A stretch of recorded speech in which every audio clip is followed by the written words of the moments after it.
There's a growing list of coaching candidates that they're forming. It's all part of speculation here as to who will be the next head basketball coach at Indiana. We're going to look at that speculative list in just a moment. Mike Woodson, of course, of the university, announced on Friday that Woodson would not be back for next season as the Hoosiers head coach. The Hoosiers have been struggling since Big Ten play started. But you just can't fire Woodson. He's given too much to the program. He's a legacy there.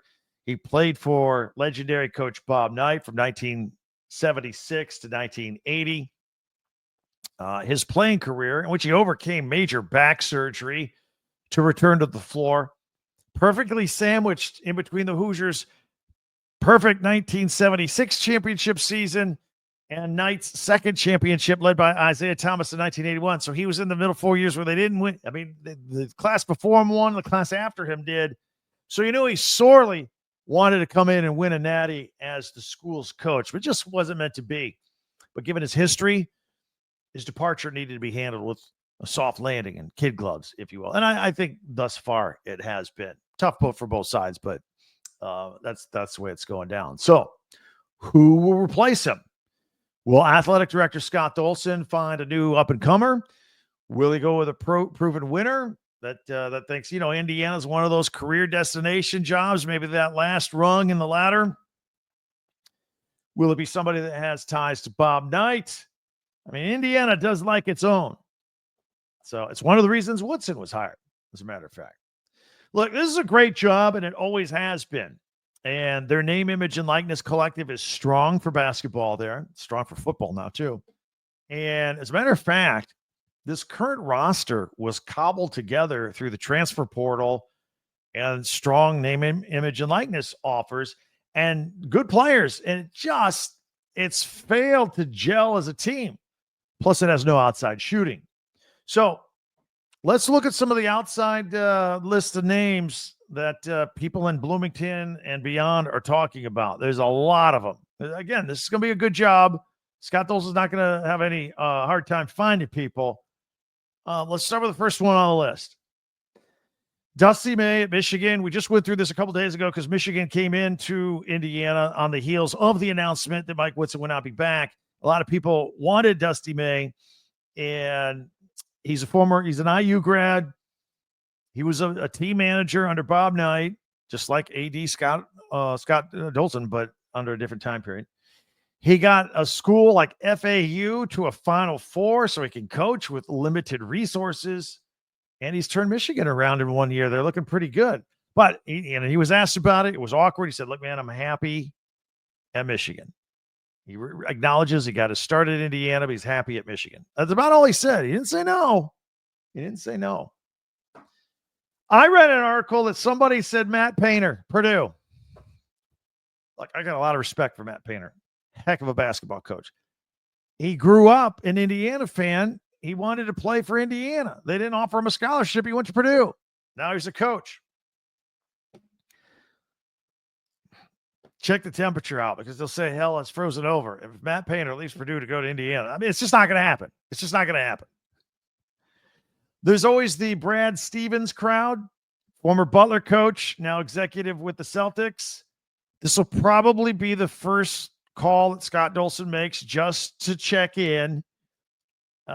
He reportedly turned down 7 years, $70 million from Indiana before they hired Woodson. They'll call him again.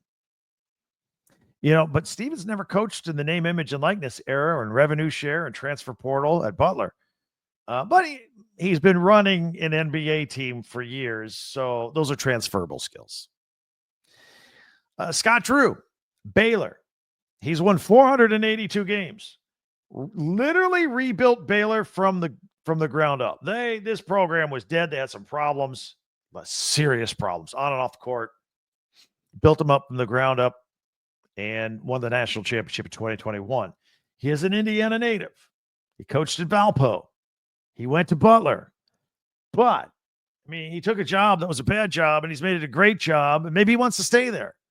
He's turned down other big schools. Last year, turned down Louisville and Kentucky. Maybe he wants to stay. But again, maybe Indiana has a special place in his heart. I don't know. Shaka Smart is another one at Marquette. Now, I don't know if Indiana will go to the Marquette well twice. They got Tom Crean. He came from Marquette. Shaka Smart had that great run at VCU all those years ago. He's got big school experience at Texas. He's at Marquette. He's a good coach. Good coach. Maybe he'll be in the mix. Mick Cronin at UCLA, 497 wins. He has won at least 27 games in 5 of his last 8 seasons. He's a Cincinnati native, not too far away from Bloomington. Good defensive coach. Maybe put a little asterisk. I don't know how happy he is at UCLA. I don't know. I know he wasn't happy with his team a couple of weeks ago, called him soft. But he's a tough coach, good defensive coach. He would fit in. He would fit in Bloomington. Here's one. Here's a big one. Bruce Pearl at the number 1 ranked Auburn Tigers. The only reason his name keeps coming up, and it's on every list all the time with Indiana. Once upon a time in an interview, he said Indiana was his dream job. He thought that was the real deal. But now he's got Auburn as the number 1 team in the country. They've been good for a while. He's turned that job into a great job. And SEC basketball, man, pretty darn good these days. So I don't know, unless he's just got some bucket list where he's like, yeah, someday I'd like to do that. But right now, I don't see him leaving Auburn under any circumstance. They're rolling there. Micah Shrewsbury. By the way, I'll probably make a call though, right? Bruce Pearl, you want to come to Indiana? Micah Shrewsbury, Notre Dame coach. Had a nice turnaround at Penn State and then left. Used that to jump up to Notre Dame. He's an Indiana native, Big Ten experience. That might be a guy they call. Chris Beard at Ole Miss. You talk about people with ties to Bob Knight. He coached with him at Texas Tech. Now, he had some legal issues, which were dismissed. But I don't know if that's going to cost him from getting a job like an Indiana job. I'm sure he'd be interested in it, though. Here's one I'm putting on the list that nobody seems to be talking about. Chris Collins at Northwestern. Big Ten coach, good coach. I think he's taken Northwestern about as high as he could. Last year, they had a good year. You can only go so far at Northwestern, I think, in basketball. I think Chris Collins is a good coach. I think I'd give him a call. Nate Oates at Alabama is very much like Bruce Pearl. You know, he's taken a job that, I don't know, nobody really wanted. It was a job at a football school. And now Auburn and Alabama are the best 2 teams in college basketball right now. Basketball. Couple other on the short list here that I think Indiana should or will consider. Fred Hoiberg at Nebraska. Again, I don't know how far he could go in Nebraska. He's a good coach because his kids play tough. That'll fit in well at Indiana. I'm sure Rick Pitino from St. John's will call Scott Dolson. I don't know that that's the answer. Baggage, lots up and down, but from the past, look, great coach. I think his time to be at a big time program has passed, but you never say never. So I don't know. I think Rick will call. I don't think IU will call Rick. There's always Jay Wright, but he's retired. He's probably the best retired coach out there. I got one more for you. Steve Alford at Nevada. Now, he had a hot and cold relationship with Bob Knight. I think he's had a hot and cold relationship with IU. And it seems like this once inevitable move with a former player at IU who won the national championship with Knight in 1987. It feels like that he's missed that window to come back to Indiana. There were times he was passed over in the past, and I think he just got upset about it and moved on with his life. But one thing to remember here, and this is why I would not rule Steve Alford out yet at Indiana. When he won the national championship with Bob Knight in 87, current athletic director Scott Dolson was a team manager, just like we talked about Dusty May. He was the team manager on that team as a student. So a classmate of Alford's, went through all that together with Alford. And I guarantee you a phone call will be made if it hasn't been already. So whatever happens beyond that, where Alford's interest is, and again, people love the Bob Knight connection.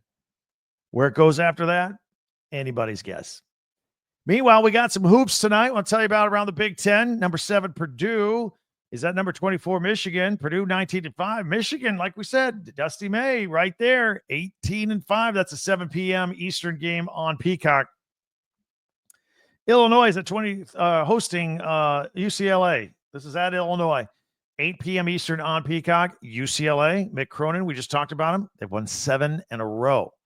Indiana is at Michigan State. Tom Izzo, 9 o'clock Peacock, 9 o'clock Eastern, 6 o'clock Pacific. Tom Izzo tonight, if he wins this game, will pass Bob Knight for the most all-time Big Ten wins for the win total. So we'll see if he gets that. Penn State is at USC.